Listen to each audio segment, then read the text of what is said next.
Welcome to the official YouTube channel for the Colin Cowherd podcast. Go on, hit the subscribe button. There you go, right down there. If you want to be among the first to hear my weekly takes, NFL, college football, more, right there. So, I want to go back to something we talked about earlier. I think you know this. I like structural things. I like building stuff. I like structural things.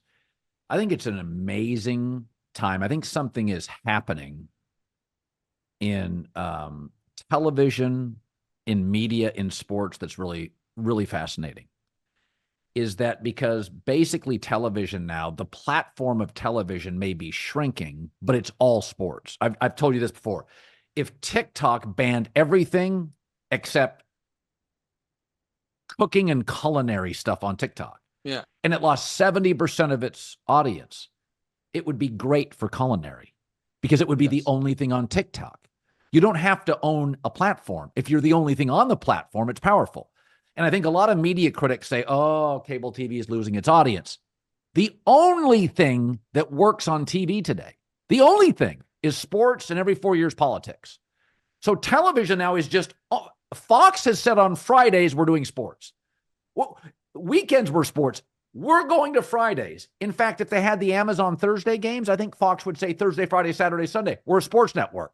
3 days of primetime non-sports. And so I think what's one of the things that's interesting is that the explosion, Caitlin Clark is clearly a catalyst for a business that was, and let's be honest, whereas Tiger and Conor McGregor elevated their sports, Caitlin to some degree financially saved the WNBA. It was hemorrhaging money for years. So let me, can I just, before you get to the point, so I think that people have a hard time saying that or accepting that. Yeah. Both of these things can be true. It is good, and I think worthwhile, and I'm glad that pre-Caitlin Clark, there was a women's professional basketball league in America that was treated as a big-time league and deserved to be. Okay? Yeah. That is true. And was improving in terms of basketball annually. Absolutely. Here's what's also true. There is proof of concept overseas that women's basketball can be profitable. That's why poor Brittany Griner, ended up in prison, was because a lot of these women go overseas, make a lot more money, and that's not charity. They're not getting paid out of charity. They're because those leagues in those countries had found ways to monetize it in a way the WNBA hadn't. The WNBA was not well run. Right. Flatly. They had a product that could be monetized in a way that it was not. I'm not saying the teams weren't well run. I'm saying the league, as far as whoever was in charge of generating revenue, but the fact of the matter is, whose ever fault it was a league that as a business was not a highly successful one at all. It's why you could get a franchise for $50 million. Well, the franchise fee.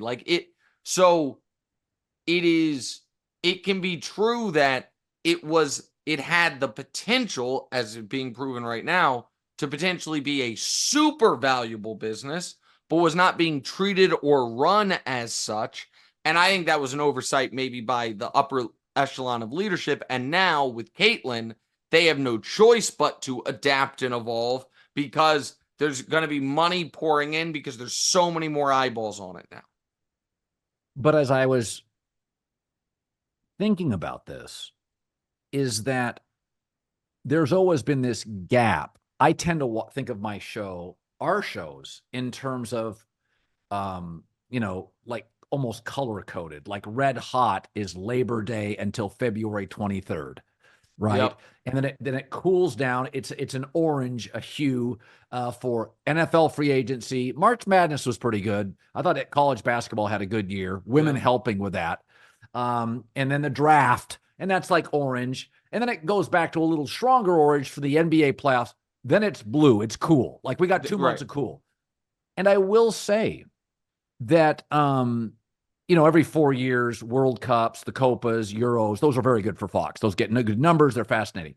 But I will say this selfishly, is that the WNBA has become, on a fairly regular basis, it will fill a segment every day on my show. And I'm not doing it because I don't talk hockey much.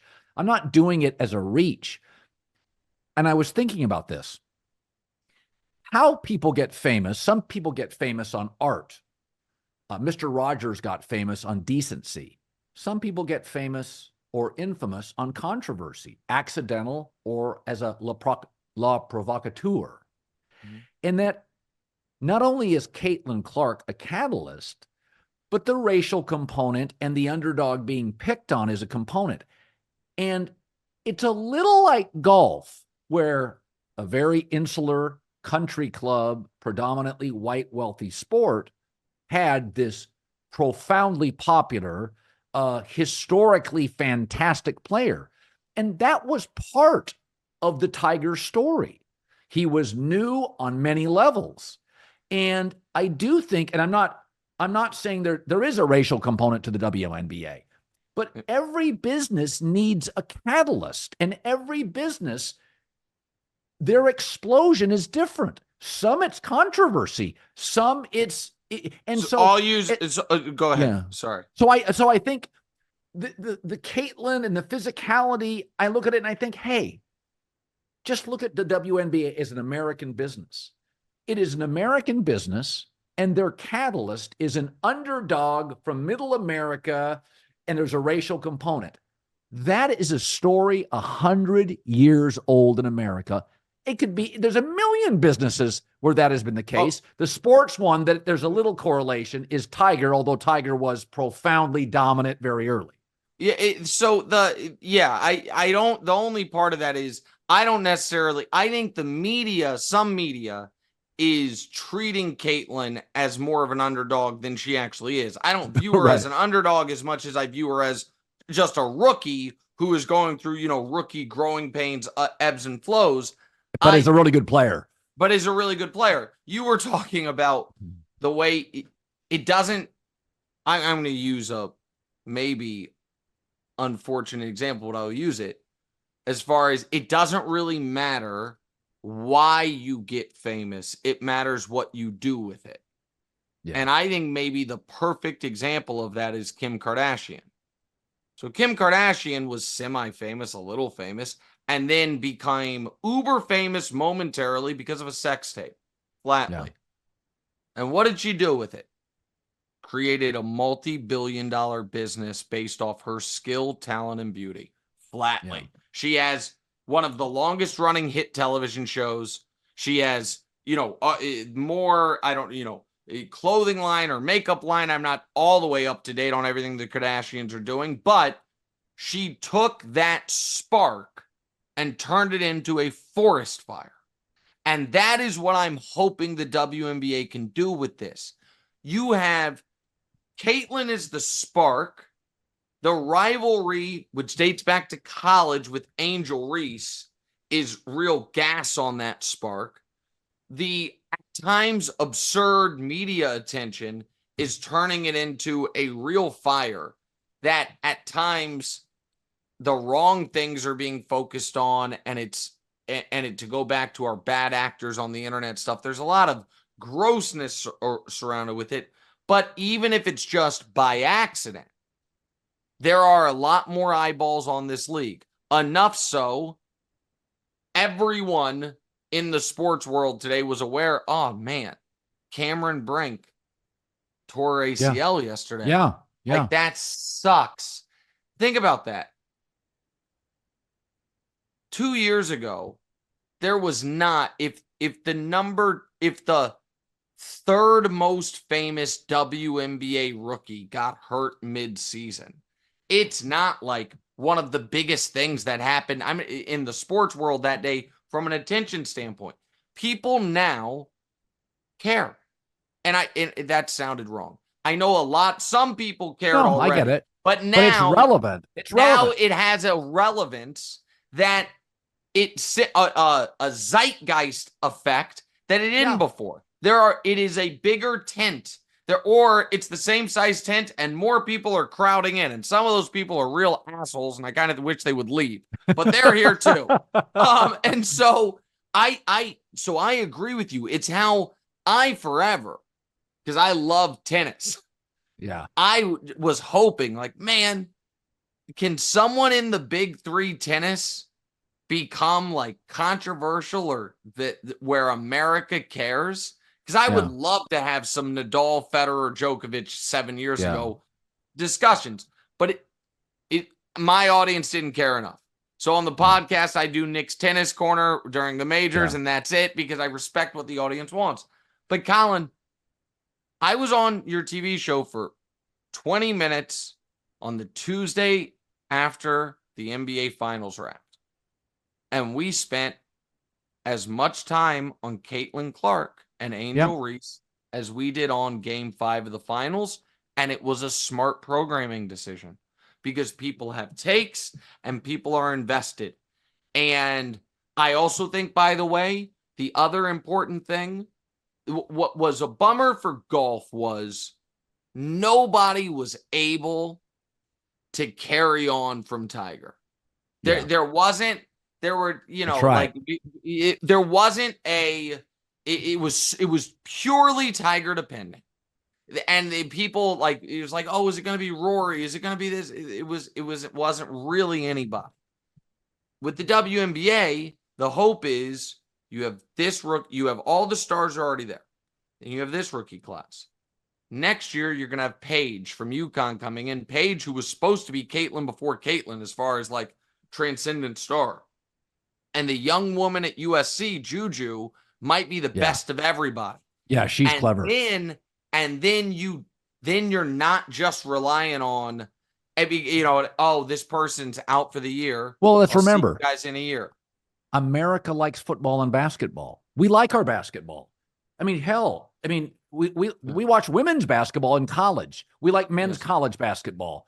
We like the NBA. So this country, there's been experimental leagues, you know, the Ice Cube League. So the truth is, there is no experimental baseball league that works, but there's experimental football and basketball leagues. The UFL was getting 1.3 million people. Yeah.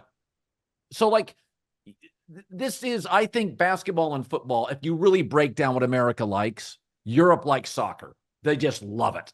And we love, in America, we like our basketball and our football. You can develop stuff off both.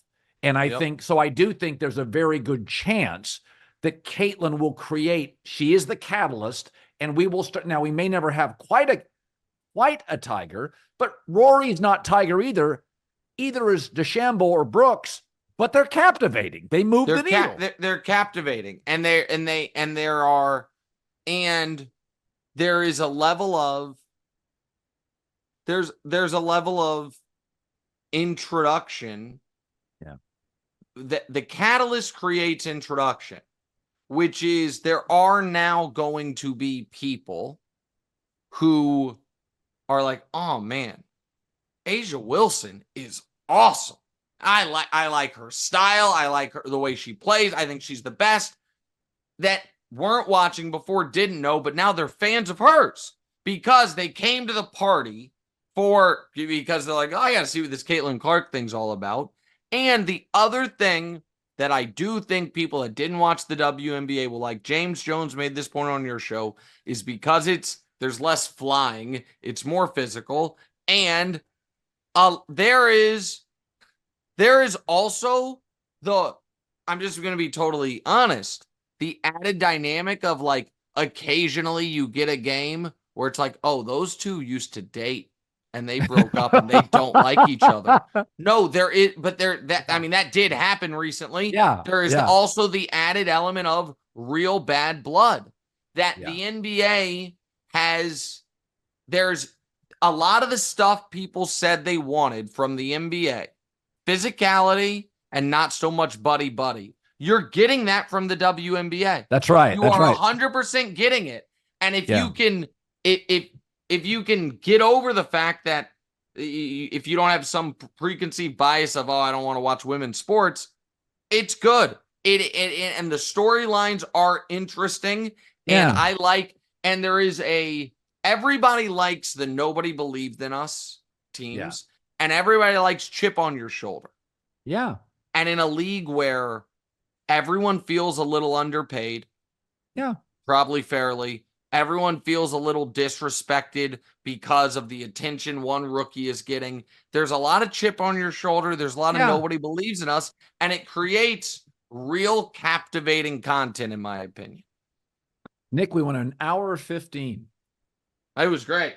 I loved it. You finished your cocktail. I finished my glass of wine a long time ago. It is yeah, it's great. It is Juneteenth in Harlem. There is a big event going on right in front of my wife's store. And so I'm gonna leave here and go down there and kind of be with the city. So it'll be great. Congratulations, man. I mean, honestly, your two favorite people to talk to in the world today. You got to talk to me Is and that Ty. great? See you. Talk to you later, Colin. All Bye. right, buddy.